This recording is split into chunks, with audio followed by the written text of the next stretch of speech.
Sir, प्रधानमंत्री के शपथ ग्रहण समारोह के दौरान राहुल गांधी ने संविधान की कॉपी दिखाई, क्या वो सही मानते हैं आप उसको? देखिए, राहुल गांधी जी के बारे में सब जानते हैं। पहले भी लोकसभा के अंदर इन्होंने जो विधेयक आया था उसकी प्रतियों को कैसे फाड़कर इन्होंने अपनी जग जाहिर हंसी के पात्र बने थे। तो मुझे लग रहा है कि इनको कोई समझ नहीं है। आदरणीय प्रधानमंत्री जी ने जिस दिन वो संसद में गए थे, सबसे पहले उन्होंने संविधान की शपथ ली थी और उसको नमन करते हुए, उसको माथे से लगाते हुए शपथ ली थी। तो ये सिर्फ इनका एक जो होता है ना कि एक अपने आप को दिखाने के लिए, ये इनको संविधान में कोई भरोसा नहीं है। और इसकी झलक हमें पिछले 10 सालों पर समय समय पर, चाहे वो लोकसभा के अंदर हो चाहे अन्य जगह पर हो, सार्वजनिक स्थानों पर हो, हमें देखने को भी मिली है। ये संविधान को नहीं मानते हैं और सिर्फ ये संविधान दिखाकर एक अपने मतलब मीडिया में या एक अपनी अट्रैक्शन चाह रहे हैं। ये संविधान की रक्षा करने वालों में से नहीं है। विपक्ष बार बार कह रहा है कि संविधान खतरे में है, क्या कहेंगे आप? देखिए, 10 साल से आप और हम सब इस शासन को देख रहे हैं। आदरणीय प्रधानमंत्री जी के नेतृत्व में आज देश किस मुकाम पर खड़ा है वो भी हम सब लोगों ने देखा है। और इससे पिछले 40, 50, 60 सालों का जो इनका सत्ता का केंद्र रहा है, चाहे वो कांग्रेस रहा हो चाहे अन्य दल रहे हैं, वो भी सब हमने देखा है। तो कब संविधान खतरे में था, कब नहीं था, वो सब लोग जानते हैं। आज का दिन तो ऐसा है, इमरजेंसी के समय को सब याद कर रहे हैं, कैसे एक वो त्रासदी उस समय हुई थी।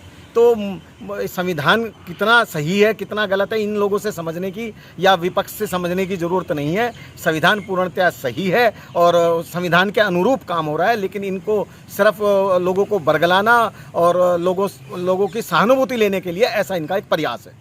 पेपर लीक मामले में बार बार विपक्ष सरकार पर आरोप लगा रहा है, कह रहा है कि सरकार की नाकामयाबी है और सरकार के इशारे पर पेपर लीक होता है। जनता क्या कहती है इस बारे? देखिए, विपक्ष मुद्दाहीन है, उसके पास कोई मुद्दे नहीं है। अब वो पेपर लीक में पूर्णतः विपक्ष का हाथ है।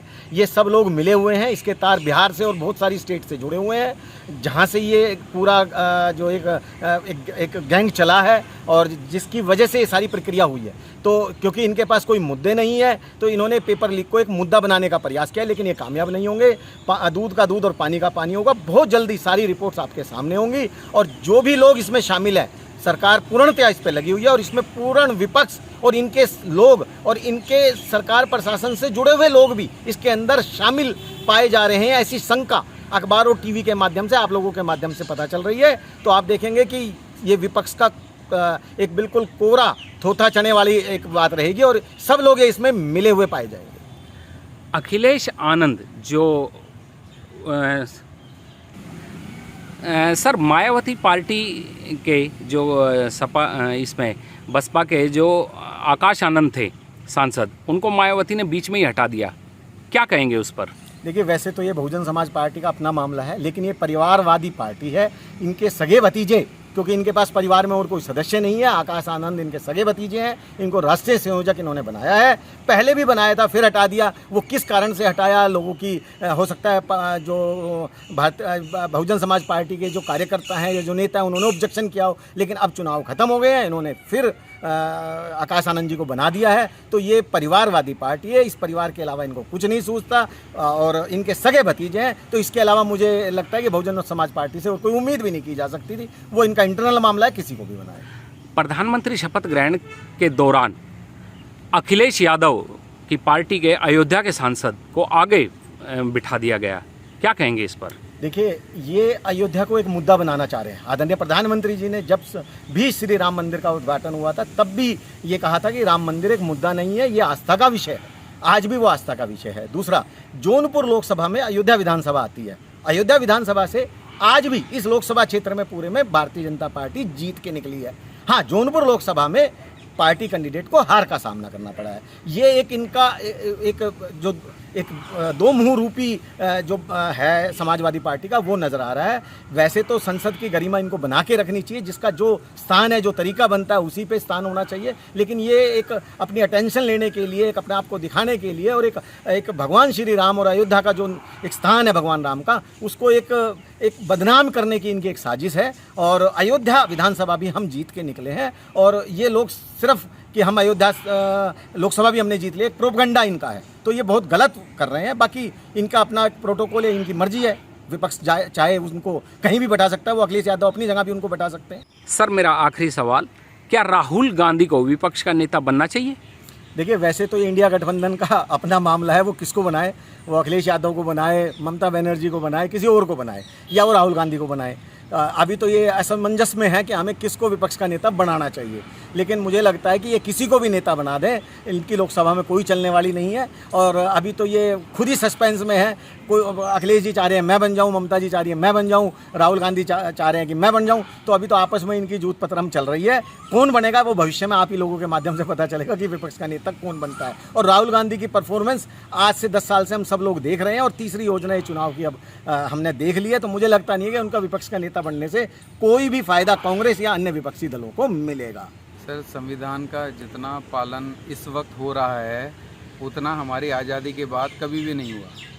जितना सम्मान मोदी जी ने किया है, जिस तरह से उन्होंने भ्रष्टाचार पे नकेल कसी है, ये जो संविधान खतरे की बात हो रही है, ये एक्चुअली भ्रष्टाचारी जो अंदर जा रहे हैं ईडी सीबीआई के माध्यम से, इनके अपने कर्मों की वजह से, और जो सख्ती हो रही है अपने को बचाने के लिए संविधान को आगे ला रहे हैं। तो ये बहुत गलत है, और मुझे लगता है जनता इसको समझ रही है और समझना भी चाहिए। और मेरा तो ये भी इच्छा है कि भारतीय जनता पार्टी या और लोग, सामाजिक संगठन भी इस विषय को उठाएं और बताएं कि किस तरह से अपने निजी प्रोटेक्शन के लिए, निजी स्वार्थ के लिए हमारे देश के संविधान को बदनाम किया जा रहा है। प्रधानमंत्री शपथ ग्रहण समारोह के दौरान राहुल गांधी ने संविधान को दिखाया था, क्या उसको सही मानते हैं आप? सर, ये कांग्रेस की पुरानी टैक्टिस है। ये एक कहावत है, उल्टा चोर कोतवाल को डांटे।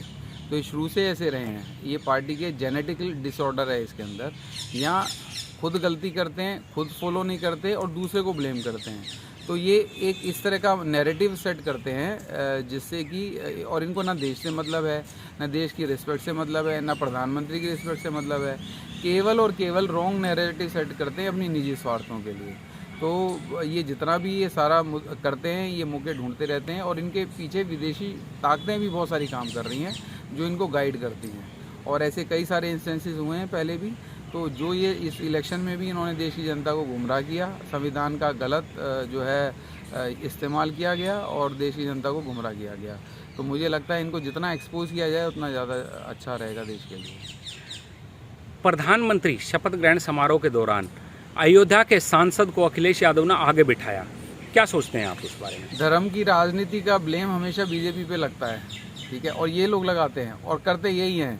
जाति की राजनीति, धर्म की राजनीति, जितनी विपक्षी लोगों ने, समाजवादी पार्टी हो, चाहे लालू की पार्टी हो, चाहे कांग्रेस हो, ये सब सबसे ज़्यादा करते हैं और हमेशा एक पक्ष का साथ लेते हैं। सबका साथ सबका विकास का नारा मोदी जी ने दिया हुआ है, इन्होंने तो कभी दिया नहीं। ये तो हमेशा अल्पसंख्यक को रोते रहते हैं। तो अब उसी नैरेटिव को आगे बढ़ा रहे हैं लोग कि कैसे ये हमेशा से हाईलाइट किया जाए कि हिंदुओं को तोड़ा जाए, आपस में जातियों को तोड़ा जाए, और गलत नैरेटिव सेट करने के लिए ऐसी ऐसी हरकतें करते रहते हैं। और ये मुझे लगता है जैसे जैसे देश डेवलप हो रहा है और नई युवा पीढ़ी इस बात को समझ रही है, इनको नकारा जाएगा। विपक्ष बार बार आरोप लगा रहा है कि पेपर लीक करवाने में सरकार का सबसे बड़ा हाथ है, क्या कहेंगे इस पर? ये एग्ज़ाम्स तो बहुत सालों से हो रहे हैं, हर साल ही एग्ज़ाम्स होते हैं। इंडिया का में जो नंबर है, ये जितने एनटी के अंडर एग्ज़ाम होते हैं, वर्ल्ड का सेकंड हाईएस्ट नंबर है चाइना के बाद। तो अभी तक तो कोई दिक्कत हुई नहीं थी, पर क्योंकि सरकार बनी है और इन लोगों ने बहुत कॉन्स्पिरेसी की है, ऐसी रिपोर्ट्स आ रही हैं, तो इसके तहत जो है गलत लोगों के साथ मिलके ये सब चीज़ें की गई हैं। और एक ऐसा माहौल बनाया जा रहा है कि यहाँ पर स्टूडेंट्स के भविष्य सुरक्षित नहीं है।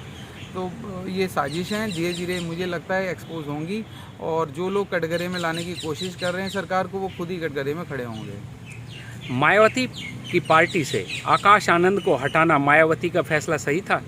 मेरे ख्याल से वो फैसला बहुत अच्छा था, उनको उस पर कायम रहना चाहिए था।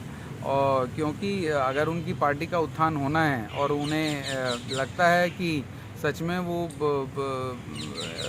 रिप्रेजेंट करती हैं अपनी कम्युनिटी को, तो उनको अपने भतीजे को या अपने फैमिली मेम्बर्स में से किसी और को छोड़ के किसी और को लाना चाहिए और जो रिप्रेजेंट करे। तो वो फैसला तो सही था हटाने का, पर ये दोबारा लाने का फैसला गलत है। राहुल गांधी को विपक्ष का नेता बनना चाहिए? राहुल गांधी को मेरे ख्याल से कुछ और करना चाहिए, राजनीति के लिए फिट नहीं है और ऑलरेडी केस चल रहे हैं, तो कुछ ही मुझे उम्मीद है कुछ ही सालों में वो जेल की सलाखों के पीछे होंगे। विपक्ष के नेता तो छोड़ो, वो एमपी भी नहीं रह पाएंगे, क्योंकि एंटी नेशनल एक्टिविटीज़ और एंटी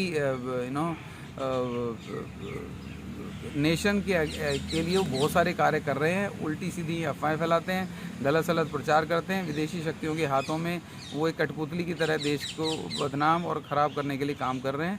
ऑलरेडी उनके ऊपर इतने सारे केसेस लगे हुए हैं, जमानत पे बाहर हैं, तो मैं तो चाहता हूं कि जल्दी जल्दी ये केस क्लोज हों और वो अंदर जेल के अंदर जाएं।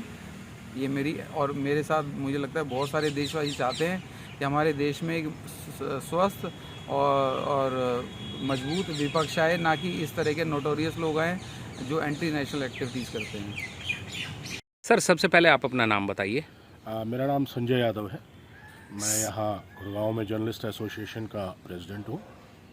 सर, जो प्रधानमंत्री नरेंद्र मोदी शपथ ले रहे थे उस दौरान राहुल गांधी ने संविधान दिखाया था, क्या वो सही मानते हैं उसको?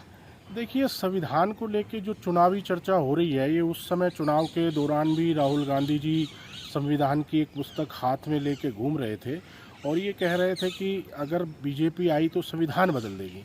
मैं नहीं मानता कि संविधान कोई सामान्य तौर पर बदलने वाली चीज़ है। क्या संविधान को बदला जाना चाहिए?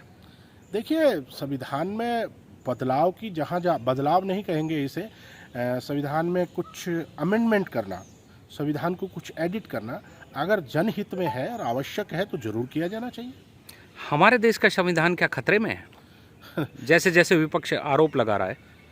देखिए, संविधान को खतरा की जो बात विपक्ष कह रहा है, मेरी नज़र में ये वोट बैंक की राजनीति है और कुछ समुदाय विशेष के लोगों को भ्रमित करने का एक प्रयास मात्र लगता है। भारत जैसे संपन्न देश में संविधान को खतरा मुझे नहीं लगता है। बार बार विपक्ष आरोप लगा रहा है कि पेपर लीक में सरकार का बहुत बड़ा हाथ है, क्या कहेंगे आप?